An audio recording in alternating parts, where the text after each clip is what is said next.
Welcome to the next one in our series, How do I practice being the sun and not the salt? And this topic is, how do I practice being comfortable, being uncomfortable? Connie? Yes, I would say that this gets easier with age, but I don't want you to wait till you get older to get comfortable with being uncomfortable. And I say the reason it comes with age, it's really experience. It's with realizing that things can work out. And I think that lifelong learning mindset is going to put you in the space of you're not always going to be the expert in the room, and that's okay. And be having the confidence to put yourself in those situations is really important.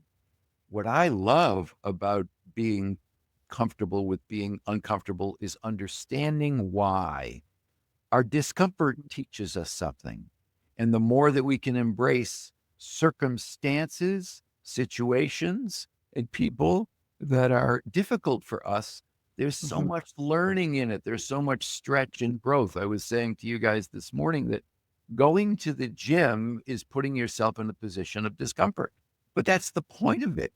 You get Mhm. stronger from pushing against the resistance of the weight, which is empirically proven to be good for us throughout our whole lives. It's not about, oh man, I was really uncomfortable. Great. What did you learn from it? How do we be an Olympic listener? You work at it, including listening and then missing stuff and go, man, I got to be a better listener. I got to pay more attention. The discomfort of realizing that you weren't such a great listener. Love that. Well, I think everything we talk about is we say takes practice. And I think one of the things you hear coming out of COVID is that people are having a tough time with those social muscles, like putting themselves back out there in social situations that are in person, not a Zoom call, not a dating app, but actual community events and other things that put you in right in front of other people. And so I think that's one of those examples. It takes practice again. Get out there, put yourself in front of people. You're not going to feel confident because you haven't been practicing it. You're going to get, and you like to say this, confidence comes from competence. And Oh, so if you haven't been practicing something and you're not feeling competent at it, of course you're going to feel a little less confident.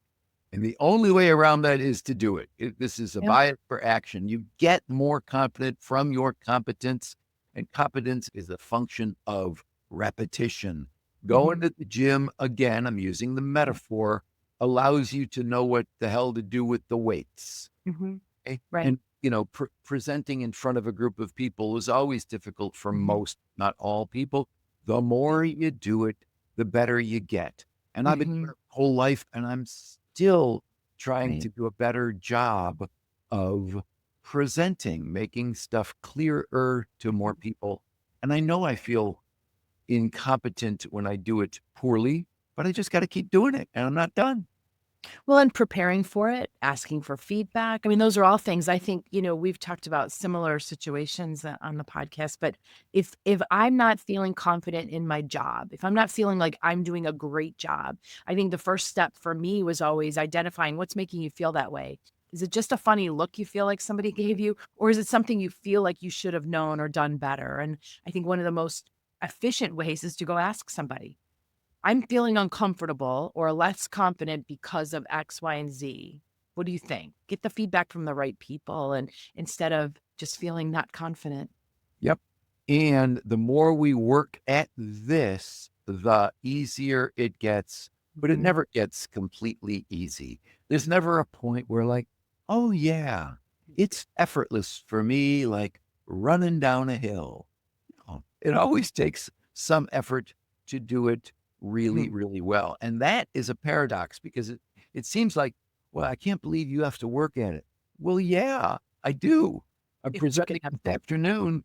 I've prepared what I want to say, but I know that I could do a better job and I haven't even given it yet.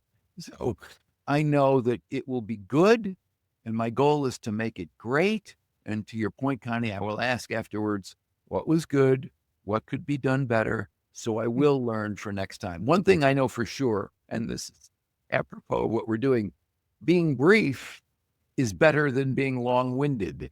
So I'm mindful of being brief in these episodes so that people can take it in, digest it, metabolize it, and use it. And I think that, like, the example that you were just raising for today, you're the expert in the room. So as a speaker, that's one of the things, is, or any way you're presenting, whether it's in a meeting or not, if you're the expert and you're confident in that competence, that's step one. But the other thing is still to practice. It's to think ahead. So yes, you're going to be the expert, but yeah, you probably need to spend a little bit of time so that you're confident you're going to be your best today. And I think that's one of the things we have a tendency, or I have a tendency sometimes, to worry about not being ready instead of taking the steps and the actions to get rid of that worry. Yep. Stop worrying about it. Take some action. And be prepared. Right.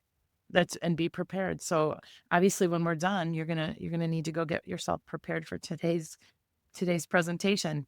Yes. Is there anything else? So I think that there's a lot of people lacking confidence in the world today. We blame a lot of it on COVID. We blame it on, the economy, politics. We blame it on so many things. We talked a little bit this morning about action, and I think that's where I think you want to take this too, is to make sure there's always some action you can take when you're not feeling confident. Period. And whatever that action is, it'll boost your competence and therefore your confidence. Mhm. So stop talking about stuff or complaining about all those things that you listed and do something. Right. And if you don't know what that thing is, ask somebody, Google it, get an AI tool involved. Give me anything. Just don't sit paralyzed, I think is the point. So if you're Exactly. worried and you're not feeling confident, there is something you can do about it. And I think that's what we would give ourselves that advice today. We already helped Harry get through his day. And if you're uncomfortable about something you're thinking about doing, ooh, can't wait for you to lean into doing it and get Right. comfortable being uncomfortable. That's right. So everybody today, be comfortable with being uncomfortable, but also take some action. Thanks for listening.